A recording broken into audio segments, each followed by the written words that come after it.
Bonjour à tous et bienvenue pour cette nouvelle vidéo, j'espère que vous allez bien. Aujourd'hui on se retrouve pour une nouvelle vidéo sur la Ligue des Champions, mes pronostics pour cette journée de Ligue des Champions, cette 5e journée de Ligue des Champions.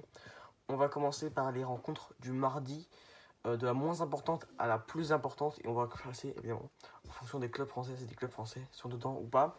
Donc on commence avec peut-être la moins importante, Shakhtar Donetsk Antwerp. Je vois quand même une victoire de Antwerp, du Royal Antwerp. Ensuite, Celtic face à Lazio Rome. Je vois quand même une victoire de la Lazio Rome. Pourquoi pas 2 buts à 1. Pas de but du gardien cette fois-ci. Mais pourquoi pas une victoire quand même de la Lazio Rome. Ensuite, avec Young Boys de Berne et Étoile Rouge de Belgrade, je vois un match nul, plutôt 2 partout. C'est deux équipes qui arrivent à marquer, mais qui arrivent aussi bien à défendre. Donc elles vont se neutraliser, je pense. Ensuite, Barça FC Porto, je vois une victoire 3 buts à 1 du Barça qui n'arrive pas à défendre si bien que ça. Ce n'est pas la meilleure équipe en défense, mais ils sont quand même assez forts en attaque. Nous jouons une victoire 3-1 qui leur assurait donc la qualification, qui n'ont pas réussi à obtenir contre le Shakhtar à la 4e journée avec une défaite 1-0 en Pologne. Ensuite, le match entre Manchester City et Leipzig, c'est un match de très haute voltige, mais je vois quand même Manchester City s'imposer à domicile 3-0 avec pourquoi pas un doublé d'Erling Haaland. 0 but du côté de Leipzig qui en plus ne s'est pas mis en confiance avec une défaite en Bundesliga. Ensuite, l'AC Milan et Dortmund, c'est plus important parce que le PSG est dans ce groupe. Et si le Paris Saint-Germain gagne et que Milan ne gagne pas, le Paris Saint-Germain est automatiquement qualifié. Donc je pense qu'il y aura une victoire 1-0 de Dortmund, même si c'est à San Siro. Pour l'instant, 0 défaite à San Siro pour AC Milan en Ligue des Champions.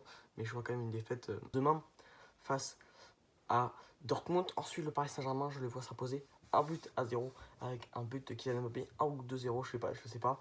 Ça va être Mbappé qui va marquer les 2 buts, je pense. Ensuite, c'est parti pour le mercredi. Les rencontres du mercredi, on va commencer avec Braga Union Berlin. Je vois une victoire de Braga, des Portugais qui sont moins forts que la saison dernière, mais pourquoi pas une victoire quand même 1 ou 2-0 de Braga. Ensuite, Real Sociedad face à Salzbourg, une victoire aussi de la Real Sociedad assez nette, 2-0. Ensuite, 3-1 pour l'Inter face au Benfica, évidemment pour l'Inter, même si les benfiquistes de Lisbonne sont déjà disqualifiés.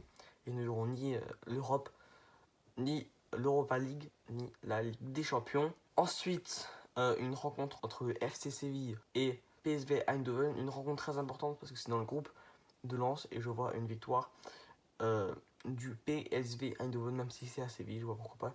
Une victoire de PSV Eindhoven 2-1. Ensuite, Galatasaray Manchester United, je vois une victoire de Galatasaray 1-0 sur le fil à domicile. On sait qu'il y a une énorme ambiance en Turquie à Galatasaray, donc je pense à une victoire de Galatasaray et Manchester United qui sera donc dernier et éliminé. Ensuite, Copenhague face au Bayern Munich, évidemment une victoire de Bayern à domicile 3-0, je pense, face aux Danois. Real de Madrid versus Napoli. Je vois un partout, même si c'est au Bernabeu et que les hommes de Carlo Ancelotti avaient gagné 3-0 au stade Diego Armando Maradona, donc à Naples. Mais je vois un match plus compliqué, puis peut-être qu'ils vont faire tourner puisqu'ils sont déjà qualifiés les Madrilènes. Maintenant, la rencontre qui nous intéresse le plus, peut-être avec celle du Paris Saint-Germain, celle du RC Lens face à Arsenal. Et donc, Lens qui va pour moi faire match nul 1 partout, voire gagner 2-1. Le même scénario qu'au match aller. Cette fois-ci, ce sera à Wembley, donc ce sera encore plus difficile parce qu'il n'y aura pas les courants pour supporter les Lensois. Voilà, merci beaucoup, j'espère que vous avez aimé cette vidéo. On se retrouve demain pour une nouvelle vidéo. On va analyser le match de Newcastle, le match aller qu'il y avait et pourquoi le Paris Saint-Germain avait perdu aussi largement. Et surtout, vous annoncer mes pronostics plus concrets, parce que là je voulais juste annoncer le score. Voilà, merci beaucoup et à très bientôt dans une nouvelle vidéo. C'était ActuFoot.